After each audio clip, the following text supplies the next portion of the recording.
एक अंधा सारे अंधों को लीड कर रहा है। ये आज की लीडरशिप है। कुछ भी अच्छा होगा तो क्रेडिट मेरा, कुछ भी गलती होगी तो ब्लेम तेरा। बहुत कम लोग मिलेंगे आपको तो छाती ठोक के बोलेंगे हम मेरी गलती थी, आइंदा से नहीं करूंगा। क्या आपकी सेवा करने की इच्छा है या सेवा करवाने की इच्छा है? क्या आपकी तारीफ करने की इच्छा है, तारीफ करवाने की इच्छा है? Adding 2 cents to every conversation. कुछ भी कॉन्वर्सेशन हो रही हो उनको एक लाइन जरूर ऐड करनी है, उसकी वैल्यू है या नहीं है। You feel disturbed when you're criticized.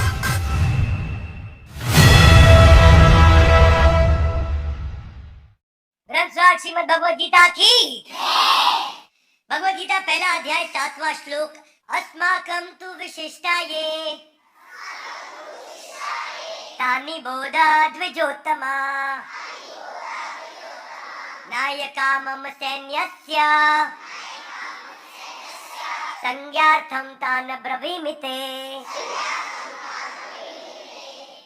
हे ब्राह्मण श्रेष्ठ, आपकी सूचना के लिए मैं अपनी सेना के उन नायकों के विषय में बताना चाहूंगा जो मेरी सेना को संचालित करने में विशेष रूप से निपुण है। और बेस्ट ऑफ ब्राह्मण, फॉर योर इंफॉर्मेशन, दुर्योधन बोल रहे हैं। कौन बोल रहे हैं? ओ ब्राह्मण, for best of your information. पहले बोल रहे हैं द्विजोत्तमा। द्विज मतलब ब्राह्मण, उत्तम मतलब सारे ब्राह्मणों में जो उत्तम है। किसको बोल रहे हैं ये? द्रोणाचार्य को। उनके गुरु है, उनके मेंटर है। और उनको क्या बोल रहे हैं? द्विजोत्तमा। तुम द्विज में उत्तम हो। द्विज मतलब ब्राह्मण, तुम ब्राह्मणों में उत्तम द्रोणाचार्य। लेकिन फिर भी बात किसकी सुनो? मेरी बात सुनो। मैं दुर्योधन हूं, मुझे हल्के में ले रहे हो क्या? मेरी बात को सुनो, मैं क्या कह रहा हूँ। नायकामम, ऐसे ऐसे नायक है मेरे पास। सैन्यस्य, ऐसे ऐसे सैनिक है मेरे पास। संज्ञार्थम, इसका संज्ञान ले लो। संज्ञार्थम, इसका संज्ञान ले लो। Take note of this please. किसको बोल रहे हैं? द्रोणाचार्य को। तो दुर्योधन का जो मेंटालिटी है वो सबसे बुद्धिमान व्यक्ति को भी बोलेंगे रुक के मेरी बात सुनो, मैं तुमसे ज्यादा बुद्धिमान हूँ। क्या कहना चाहते हैं ये? कि ब्रवीमिते, मैं बोल रहा हूँ इस समय। ध्यान दीजिए द्रोणाचार्य की जो मेरी टीम है वो बड़ी पावरफुल है और आपको बताना चाहता हूँ आज अपनी टीम के बारे में। युद्ध का माहौल चल रहा है, यहाँ शंख बज रहे हैं और दुर्योधन जो लगा पड़ा है वो लगा पड़ा है कि मैं अपनी तारीफ कर लूं थोड़ी सी पहले। और ओवर कॉन्फिडेंट, एक बिलीफ है दुर्योधन में कि I have always been succeeded. एक स्ट्रॉन्ग डिजायर है हर चीज का क्रेडिट लेने का। तो भगवद गीता के माध्यम से, इन कैरेक्टर्स के माध्यम से हम अपने भी लाइफ के कैरेक्टर्स को समझ सकते हैं कि मेरे लाइफ में क्या कैरेक्टर। एक्सट्रीमली कंट्रोलिंग और डोमिनेटिंग नेचर है दुर्योधन का। दुर्योधन को जब द्विजोत्तम से बात कर रहे हैं, ब्राह्मण से बात कर रहे हैं, गुरु से बात कर रहे हैं, तो सबमिशन होना चाहिए, सरेंडर होना चाहिए, शरणागति होनी चाहिए। पर उनकी लैंग्वेज क्या है? अभी जरा मेरी सुनो, मैं बता रहा हूँ। युद्ध से पहले unwilling to listen to others, non flexible nature और कंट्रोलिंग नेचर सैक्रोसैंक्ट है दुर्योधन के लिए। अगर कंट्रोल किसी आदमी के हाथ से, दुर्योधन जैसे आदमी के हाथ से छीन लिया जाए तो उसको लगता है मैं अपाहिज हो गया, मैं समाप्त हो गया। मैं जैसे किसी व्यक्ति, बच्चे के माता पिता चले जाए ना, तो वैसा दुर्योधन जैसा व्यक्ति महसूस करता है कि अगर मेरे हाथ से पावर चली जाए। So his every communication and every style of communication is that I am in power and please listen to me. Thinking that I can never be wrong, मुझसे गलती नहीं हो सकती है। अहंकार विमूढ़ आत्मा कर्ता हम्यति मन्यते। तो दीज आर दोज पीपल जो अपने मटेरियल पोजेशंस के बारे में ब्रैग करेंगे, बताएंगे। आपने कई लोग देखे ना अपनी गाड़ी के साथ फोटो खिंचाते हुए, अपनी गाड़ी के साथ ऐसे हाथ पे रख के फोटो खिंचाना, अपना ब्रांड दिखाना, घड़ी मोबाइल दिखाना, ये सब दिखाना। तो lot of people like that. आप देखते हैं, मिलते हैं उनसे। मेरे से कई बार पूछते हैं बिंद्रा जी आपके पास कौन सी गाड़ी है? तो मैं तो बोलता हूँ मैं और मेरे डायरेक्टर संजय सर हम दोनों ओला कैब पे घूमते हैं। हमारे पास गाड़ी है ही नहीं भैया, हम बिना गाड़ी के ही घूम रहे हैं। It is Duryodhana mentality to actually talk about your possessions. Duryodhana mentality क्या? Having an opinion on every topic. कोई भी बात हो रही हो मैं पहले बोलूंगा, कोई भी सब्जेक्ट हो रहा हो पहले मैं बोलूंगा। तो कुछ ज्ञान ही मिलेंगे आपको हमेशा। एक मानसिकता मिलती है आपको। आप कोई भी सब्जेक्ट छेड़ोगे उनको उस पर कुछ लोग इसलिए कहते हैं क्योंकि उनके पास कुछ कहने के लिए है, कुछ लोग इसलिए कहते हैं क्योंकि उन्हें बस कुछ कहना है। तो दुर्योधन की मानसिकता ऐसी है। Finding an opportunity every time to tell how smart I am. Hey come on, how smart. ये दुर्योधन का श्लोक थे। ये दुर्योधन बात कर रहे हैं। अगले श्लोक पे चलते हैं। 8वां श्लोक इसके जैसा है, तो मैं 3 श्लोक एक साथ ले रहा हूं आज के हमारे इस वीडियो में। भवान भीष्मश्च कर्णश्च कृपश्च समतिंजय अश्वत्थामा विकर्णश्च सौमदत्तिस्तथैव च। रुके नहीं दुर्योधन यहाँ, अब टीम का डिस्क्रिप्शन भी देने लगे कि आप भी है मेरे साथ द्रोणाचार्य। सबसे बड़ी बात है भीष्म पितामह मेरे साथ है, कर्णश्च कृपश्च, मेरे साथ कर्ण भी है, कृपाचार्य भी है। समतिंज मतलब ये सब के सब जीतते रहे आज तक हमेशा, they've always been winning। Ashwatthama विकर्णश्च सौमदत्ति, मेरे क्या टीम है मेरी भाई। There are personalities like yourself, Bhishma Pitamah, कर्ण, कृपाचार्य, अश्वत्थामा, विकर्ण, son of Somdatta, Bhurishrava, who is always victorious in battle। समतिंजय, ये हमेशा जीतते हैं भाई, ये कमान, ये हमेशा पहले ही बताने जा रहा हूँ, दुर्योधन नाम है मेरा, मैं जीतने वाला हूँ इस युद्ध को, क्योंकि हमारी टीम ऐसी है, हम हमेशा ही जीतते हैं। That is the mentality. और बता किसको रहे? गुरु को बताते हैं कि गुरु से पूछते हैं? पूछते हैं। ये मेंटालिटी का फर्क है दुर्योधन की। ये गुरु को गाइड करेंगे, ये गुरु को गाइड करेंगे, गुरु को डायरेक्शन देंगे। मेरे तुम गुरु होगे तो बात मेरी सुनोगे। तो टीम आपकी जीती है, हम मान गए। इसको बोलते हैं रीसेंसी बायस। क्या बोलते हैं? रिसेंटली आप जीते तो इसका मतलब फ्रीक्वेंटली आप जीतेंगे नहीं, इसका मतलब है सर्वाइवरशिप बायस। आप 2 बार 4 बार सर्वाइव कर गए, मतलब क्या आप हर बार सर्वाइव कर जाएंगे? नहीं। इसको बोलते हैं रीसेंट इवेंट ट्रैप। रीसेंट एक इवेंट हुआ जिसमें आप जीते, आप उस ट्रैप में फंस गए, आपको लगा मैं हर बार जीतूंगा। इसको बोलते हैं विनिंग टू मच ट्रैप। ये ट्रैप है, जब आदमी 4 बार 8 बार जीतने लगता है तो उसको लगता है मैं हमेशा जीतूंगा। पर कितने ऐसे एग्जाम्पल्स हैं देश दुनिया में। पिछले चैप्टर में हमने आपको पहले अध्याय के पहले श्लोक में बताया था, किसके बारे में? धृतराष्ट्र के बारे में बताया। क्या बोले धृतराष्ट्र के बारे में? क्या बताया वहां पे? हमने एनरॉन की कहानी सुनाई थी कि एनरॉन का एनरॉन हो गया। एनरॉन क्या था? एनरॉन $100 बिलियन की कंपनी 2001 अप्रैल के अंदर और 2002 मार्च में 11वें महीने के अंदर 8 लाख करोड़ की कंपनी जीरो पे आ गई थी। अनडिफीटेबल एनरॉन खत्म हुआ था, जीरो पे आया था 8 लाख करोड़ से। तो कहावत बन गई कि तेरा एनरॉन हो गया। ये कहावत हो गई है। आज कोई अगर बड़ा आदमी जब हारता है तो उसको बोलते हैं इसका एनरॉन हो गया। क्या हो गया इसका? इसका एनरॉन हो गया। दुर्योधन को मालूम था कि एस्ट्रोलॉजर जाकर के मेरे पिता को बता के जा चुके कि तुम्हारी 100 के 100 पुत्र मारे जाएंगे। पर यहाँ प्रॉब्लम क्या है? पोलराइड, ये भी फिल्म कैमरा में आया था 1937 से 2001 तक। पोलराइड बहुत पावरफुल ऑर्गेनाइजेशन थी। ये इंस्टेंट फिल्म और कैमरास के अंदर दे वर लेजेंडरी ऑर्गेनाइजेशन, लेकिन वो एंटिसिपेट ही नहीं कर पाए इम्पैक्ट डिजिटल कैमरा का क्या होने वाला है। और सक्सेस ट्रैप बोलते हैं इसको, परपेचुअल विनर बायस। परपेचुअल विनर थे ये पोलराइड। और ये नई टेरिटरी को एक्सप्लोर नहीं कर पाए, 2001 में बैंकरप्ट हो गए। क्यों बैंकरप्ट हो गए? Winning too much trap. जीत रहे थे बहुत। कोडैक और लंबा समय 1989 से 2011 कोडैक, मैंने केस स्टडी दिया था कोडैक पे, आप सबने देखा होगा। परपेचुअल विनर बायस, दुनिया की सबसे बड़ी film company, billions of dollars में थी 1980s में, अर्ली 80s के अंदर। Design, production, marketing, photographic equipments में कोडैक कोडैक था भाई। कोडैक मतलब कैमरा, कैमरा मतलब कोडैक। लेकिन क्या हुआ? अपॉर्चुनिटी पकड़ नहीं पाई टाइमली डिजिटल की। हेजिटेशन थी उनको इस ट्रांजिशन में। और समस्या ये थी, उनको लगा था कैनिबलाइज हो जाएगा, जो मेरी ताकत है वो खत्म हो जाएगी। मतलब क्या? कि भाई मैंने इतना पैसा लगा दिया, इतना पैसा लगा दिया फिल्म कैमरा में, अब अगर मैं डिजिटल में घुस जाऊंगा तो ये पैसा बेकार हो जाएगा, जो मेरी रीसेंट इन्वेस्टमेंट थी सब खत्म हो जाएगी। इस घबराहट के मारे वो इधर आया नहीं और सोचा कि मैं आंख बंद कर लूंगा तो सबकी आंख बंद हो जाएगी। कबूतर ऐसा करता है ना, मैं आंख बंद करता तो उसको लगता खतरा चला गया। ऐसे कोडैक ने किया, आंख बंद किया, खतरा चला गया। कारपेट के नीचे syndrome, that we discussed about Dhritarashtra last time. Imagine कैसे लोग गलती करते हैं बड़ी। परपेचुअल विनर बायस का एक और एग्जांपल है जेरोक्स। जेरोक्स अपने समय से बहुत आगे चल रहा था, बहुत आगे चल रहा था। पहला पीसी दुनिया का जेरोक्स लेकर के आया था, आपको अगर नई जानकारी हो तो, वे अहेड ऑफ टाइम। पर मैनेजमेंट को लगा डिजिटल एक्सपेंसिव होगा, हम जेरोक्स बना चुके हैं, फोटोकॉपियर चल रहा है, फोटोकॉपियर ही चलेगा। और वही मिस करते चले गए मैनेजमेंट। जेरोक्स ये समझ नहीं पाया कि मैं जेरोक्स को ना सेम टेक्नोलॉजी जो बना चुका था उससे कमाई हो रही थी। मोटे नोट आ रहे थे, they were making lot of money, and when they were making lot of money, इसको बोलते हैं परपेचुअल विनर बायस। तो वो चाहते थे इसी टेक्नोलॉजी पे पैसा बनाता रहूं, इसी टेक्नोलॉजी पे पैसा बनाता रहूं, टेक्नोलॉजी पे बन रहा है, जब बन रहा है तो बनाते रहो। और जब बन रहा था, बना रहे थे, तो वर्ल्ड वन में फंसे थे और बाजू में नई टेक्नोलॉजीज बिल्ड हो रही थी।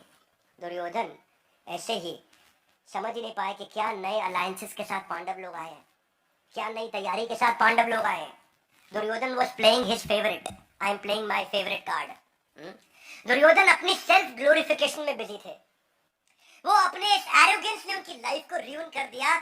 दुर्योधन की एक डीप रूटेड गॉडली कॉम्प्लेक्स उसके अंदर आ चुका था। एक बिलीफ था जो कि ड्रामेटिकली उसको महसूस कराता था, ओवर कॉन्फिडेंट फील कराता था। वो कांस्टेंट कंपैरिजन करता था बिना किसी कारण के आजू बाजू के लोगों के साथ कि मैं दुर्योधन हूँ। अगला श्लोक, अन्य च बहवः शूरा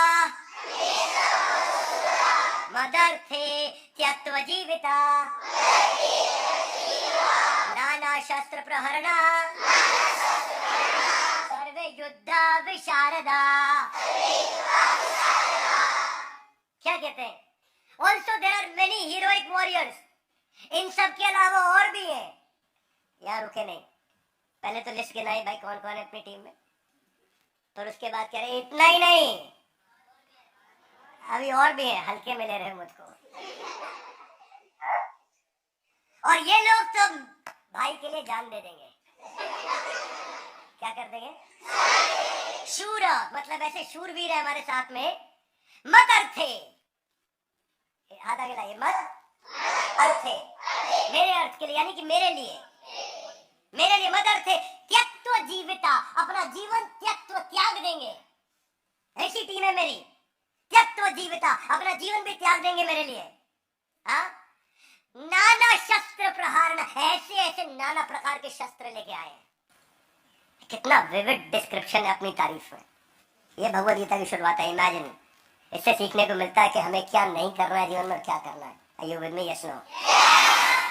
नाना शस्त्र प्रहार, ऐसे ऐसे शस्त्र लेके आए, सर्वे युद्ध विशारदा, अरे किसी भी प्रकार के युद्ध में लड़वा लो, ऐसे ट्रेंड है, गेम ओवर कर देंगे सामने वाले का। मतलब जो है मैं इंक्रोचमेंट करूंगा पांडवों की जमीन पे, सारे पांडवों की जमीन हथिया लूंगा इस सोसाइटी के अंदर।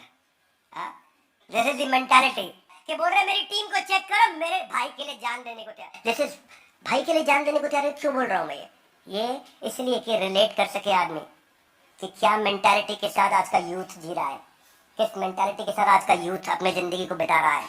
There are many heroic warriors who are prepared to lay down their life for my sake. They are skilled in the art of warfare and equipped with various kinds of weapons. नाना शस्त्र प्रहारणा त्यक्त्वा जीविता। Language देखो, language. Ego led to the downfall of Duryodhan. Famous saying है, pride comes before the fall. Famous saying. Characteristic क्या है? Godly complex का over inflated view of my own self. सब फूला हुआ व्यक्ति है। Exaggerated sense of self worth.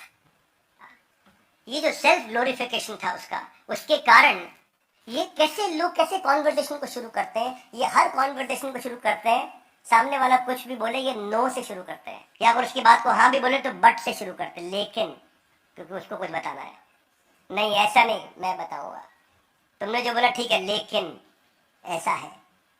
they will refuse to change, they will refuse to adapt, they refuse to, ये वो एक्ट है, ये वो ऐसा बिहेव करेंगे कि सामने वाले उनसे डरे, रिस्पेक्ट नहीं करें, डरे। ये डर का माहौल बनाना चाहते हैं।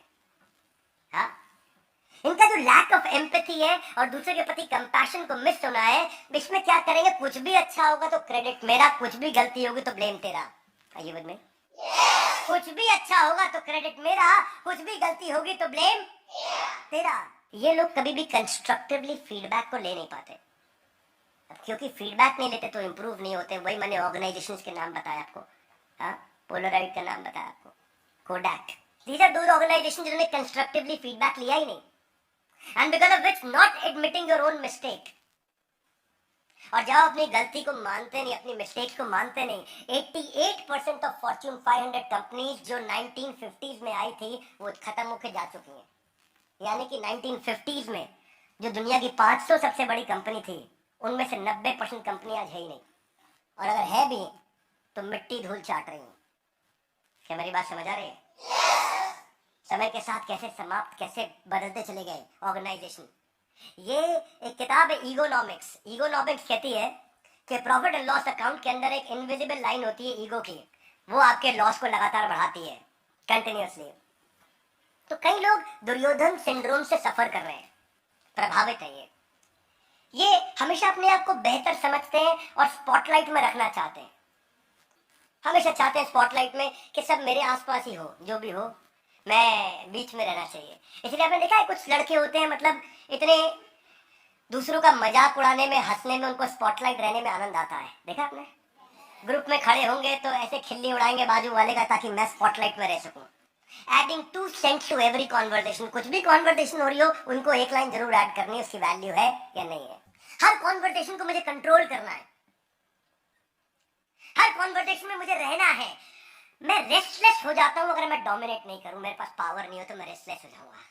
ये जो टेंशन होती है ना कि मेरे से कोई आर्ग्यू नहीं कर सकता, nobody can argue with me. Do you feel disturbed when you're criticized or when you're giving feedback? जब आपको फीडबैक दिया जा रहा है अगर डिस्टर्बेंस हो रही है, दुर्योधन सिंड्रोम। तो ये दुर्योधन सिंड्रोम भगवत गीता कितना सुंदर सिखाती है, इतना अच्छा प्यारा ग्रंथ है ये, इतना प्यारा ग्रंथ है, मुझे इससे इतना प्रेम है। इसलिए मैं हमेशा हर साल कोशिश करता हूँ 20, 30, 40, 50 हजार, 1 लाख भगवत गीता लेके फ्री गिफ्ट करता हूँ लोगों को, ताकि वो पढ़ें, अपने जीवन को सुधारें। और मैं जीवन भर ये करना चाहता हूँ। ये मेंटालिटी महसूस करिए कि मेरे को वहां जाना पसंद है जहां मेरी तारीफ होती हो, मुझे वहां जाना पसंद नहीं जहां मेरी बुराई होती हो। तो मैं मोटिवेशनल कोट भी स्टेटस पे व्हाट्सएप के वैसे ही डालता हूँ। वो जो दर्द होते हैं ना मोटिवेशनल कोट जो डालता है आदमी व्हाट्सएप के स्टेटस पे दिखाने के लिए, ये देख ले जिसको दिखाना है, किसी को दिखाने के लिए डालता है आदमी।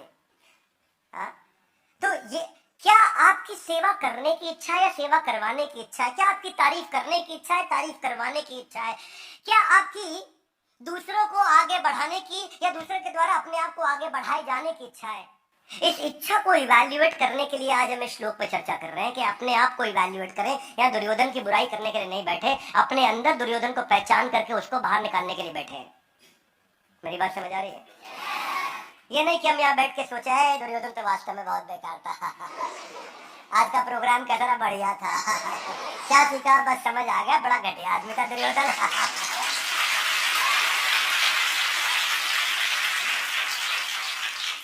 क्या आप कॉन्वर्सेशन को विदाउट इनविटेशन सामने वाले को ऑफरिंग करेक्शन से शुरू करते हैं?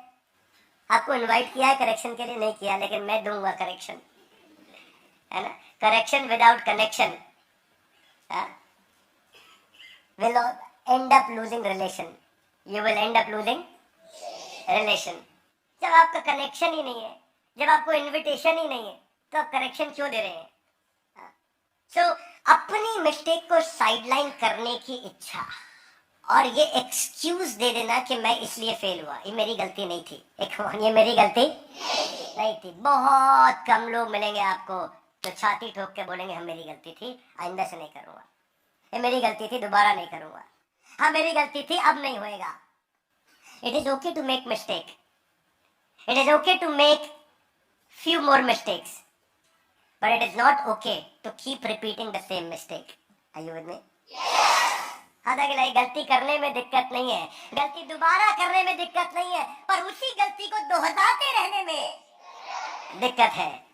सेम गलती नहीं करनी, हालांकि फिर क्या करना है? नई गलती करो, फ्रेश गलती करो और फिर उसको रिपीट मत करो, हो गया गेम चेंज। बस इस जिंदगी में आप ज्यादा गलतियां कर नहीं पाओगे, नई नई गलती कर करके भी। शर्त यह है कि पुरानी वाली दोहरानी नहीं है। शर्त क्या है? पुरानी वाली दोहरानी नहीं है।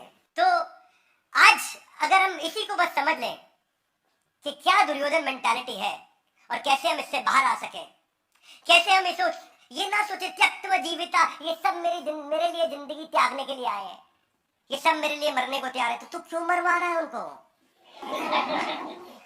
अंधा यथा अंधा उपनियमान, एक अंधा सारे अंधों को लीड कर रहा है, ये आज की लीडरशिप है। क्या मेरी बात समझ आ रही है? नाना शस्त्र प्रहारण, ऐसे ऐसे शस्त्र लेके आए हैं, सर्वे युद्ध विशारद, सारे युद्ध को जीतते आए हैं, इतने एक्सपर्ट लोग, बस इसीलिए गेम ओवर हुआ दुर्योधन का। धन्यवाद। ग्रंथ स्वाद श्रीमद् भगवद गीता की। तो ये था आज का हमारा वीडियो जिसमें हमने आपको भगवत गीता के कुछ इंपॉर्टेंट लेसन दिए। मैं चाहूंगा इस वीडियो को क्या किया जाए, शेयर किया जाए, लोगों तक पहुंचाए, ताकि वो भी इंस्पायर्ड हो सकें और भगवत गीता के इस मैसेज को अपने जीवन में उतार सकें। हमारे साथ जुड़े रहने के लिए, इस वीडियो को पूरा ध्यानपूर्वक आगे अटेंड करने के लिए आप सबका हृदय की गहराई से प्रेम पूर्वक बहुत बहुत